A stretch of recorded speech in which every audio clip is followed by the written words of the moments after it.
Good morning students. आज मैं आप लोगों को जो वैदिक गणित है उसमें भाग संक्रिया पढ़ाने जा रही हूँ। इसलिए अगर आप लोगों ने मेरा चैनल सब्सक्राइब नहीं किया है तो चैनल को सब्सक्राइब जरूर करें। अगर आपको वीडियो पसंद आए तो वीडियो को लाइक करने के साथ साथ अपने दोस्तों के पास शेयर भी करें। तो आज मैं आपको पढ़ाने जा रही हूँ भाग संक्रिया। इससे पहले की वीडियो में मैंने आप लोगों को जो गणितीय संक्रियाएँ हैं जिसमें जोड़, घटाना, गुणा करना है वो मैं सिखा चुकी हूँ, यानी कि बता चुकी हूँ। तो भाग विधि में जो मुख्य रूप से जो वैदिक संक्रिया करने की, वैदिक गणित से भाग संक्रिया करने की मुख्य रूप से 3 विधियाँ हैं। 3 विधियों के नाम हैं भाग करने की। पहली विधि है निखिलम विधि। निखिलम विधि द्वारा भाग करना, ठीक है। दूसरी विधि का नाम है परावर्त्य योजित और तीसरी विधि है उधर्वतिर्यक विधि।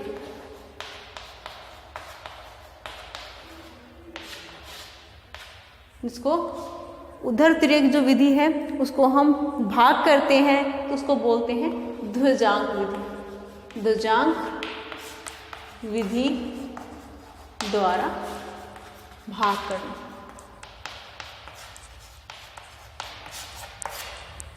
ठीक है। तो 3 विधियां हैं। तो आज मैं आप लोगों को पढ़ाऊंगी निखिलम विधि के द्वारा भाग करना।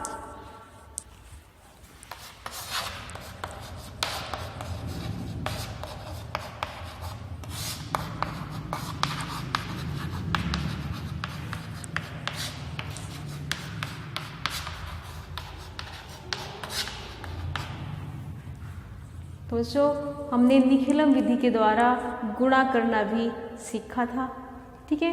तो निखिलम विधि में जब हम भाग करते हैं तो संख्याएं कैसी होनी चाहिए।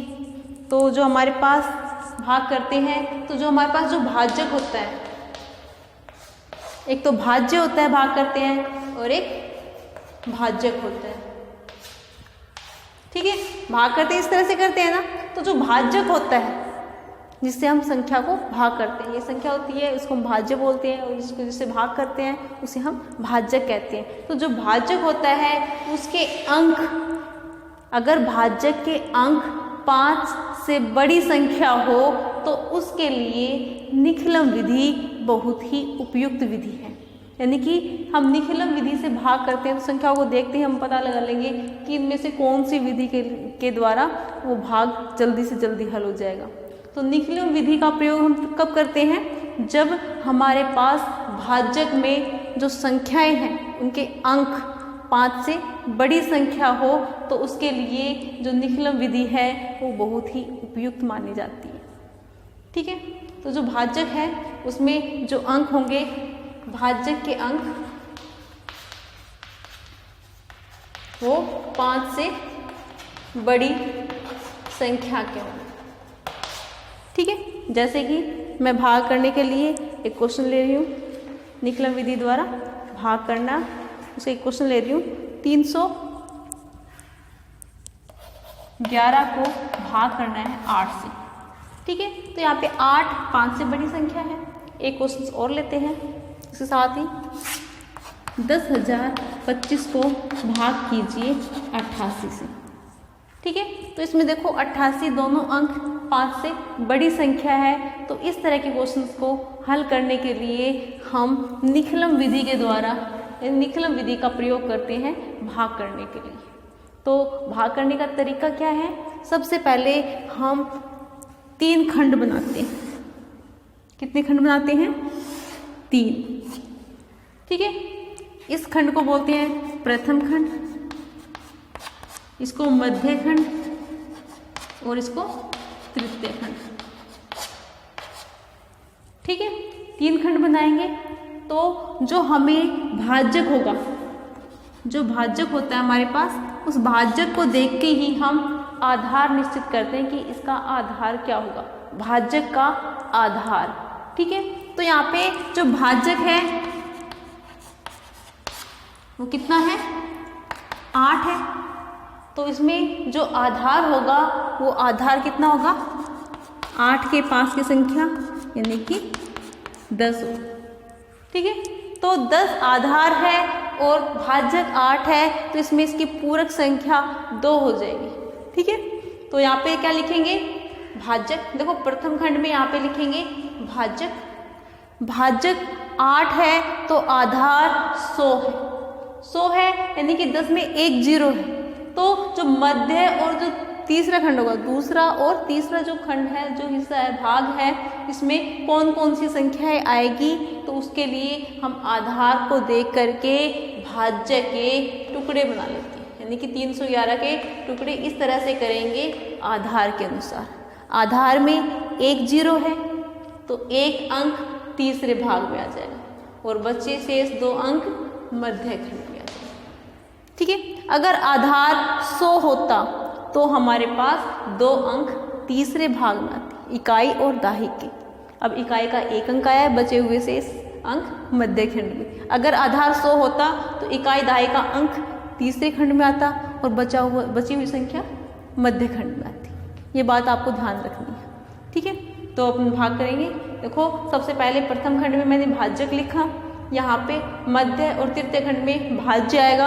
आधार के अनुसार एक हिस्सा इधर आ जाएगा तीसरे खंड में और एक मध्य खंड में आ जाएगा। तरीका क्या है, यहाँ पे हम 8 की पूरक संख्या लिखेंगे, यानी कि पूरक संख्या क्या आ जाएगी, 8 और 2 10 होते हैं, तो यहाँ पे 2 आ जाएगा। ठीक है, भाग करने का तरीका है, यहाँ पे एक संख्या ये सीधी की सीधी यहाँ पे आ जाएगी 3। यहाँ पे जो, तो हम क्या करेंगे भाग करने के लिए, देखिए कि यहाँ पे 3 है, 3 को एज इट इज ऐसे ऐसे यहाँ पे लिख देंगे। ठीक है, मैंने 3 यहाँ पे लिख दिया। अब 3 को इस पूरक संख्या से गुणा करके यहाँ पे लिखेंगे, 3 दूनी 6 यहाँ पे आ जाएगा। ठीक है, फिर 1 और 6 जुड़ के यहाँ पे आ जाएंगे, 6 और 1 7। ठीक है, अब 7 को फिर पूरक संख्या से गुणा करके आगे लिख देंगे, यानी 7 दूनी 14। ठीक है, 14 और 1 ये आ जाएगा हमारे पास 15। देखो 15 है वो इस भाजक से बड़ी संख्या है। ठीक है, इसलिए हमारा शेषफल 15 नहीं होगा। तो इसको हल करने के लिए क्या करेंगे, हम इसमें से घटा देंगे, हम 8 भाजक को घटा देंगे और यहाँ पे जो भागफल आया था उसमें 1 जोड़ देंगे, यानी कि हमारे पास संशोधित भाज्य आ जाएगा, भागफल आ जाएगा 38 और हमारे पास संशोधित जो शेषफल है वो आ जाएगा -15 में से 8 घटा देंगे तो 7। ठीक है, तो इस सवाल में जो हमारा शेषफल है वो 7 है और जो भागफल है वो 38 होगा। यहाँ पे तीसरे खंड में जो भी संख्या आएगी यहाँ पे वो शेषफल होती है और यहाँ पे जो संख्या आती है उसे हम भागफल कहते हैं। इसी तरह से दूसरा क्वेश्चन है वो सोल्व करते हैं। इसमें दिया गया है 88 भाजक है, इसलिए इसमें हमारा जो आधार होगा वो 100 होगा। 3 खंड बनाएंगे, इस खंड में संख्या भाजक लिखेंगे और यहाँ पे मध्य और तृतीय खंड में आधार के अनुसार संख्या को बांट देंगे। हमारा आधार इसमें 100 होगा, भाजक 88 है तो आधार क्या होगा 100 होगा, इसलिए 2 अंक है तृतीय खंड में आ जाएंगे और बाकी के बचे हुए अंक मध्य खंड में आ जाएंगे। ठीक है, अब हम यहाँ पे पूरक संख्या लिख देंगे। 88 की पूरक संख्या यानी 88 100 से कितने कम है, 12 कम है, तो यहाँ पे आ जाएगी पूरक संख्या 12 और फिर हम इसको भाग करेंगे। किस तरह से भाग करेंगे, वही तरीका है। यहाँ से 1 है वो एज इट इज यहाँ पे उतार लेंगे इसको 1 को। अब 1 को 12 से गुणा करेंगे, 12 एकम 12, 12 को यहाँ पे लिखेंगे, यहाँ पे खाली जगह में डैश डैश लगा देंगे। ठीक है, अब 1 और 0 को जोड़ के यहाँ पे लिखेंगे, 0 और 1। अब 1 को फिर इस पूरक संख्या से यानी कि 12 से गुणा करके फिर आगे लिखेंगे। ये 1 तो इधर आ गया, 1 को 12 से गुणा करेंगे, 12 एकम 12। किस तरह से लिखेंगे, 1 यहाँ पे 2 यहाँ पे आगे डैश। ठीक है, अब 2 और 1 ये आ जाएंगे 3 को 12 से गुणा करेंगे, 12 3 36 आ जाएंगे। ठीक है, अब हम इनको जोड़ लेंगे, हमारे पास आएगा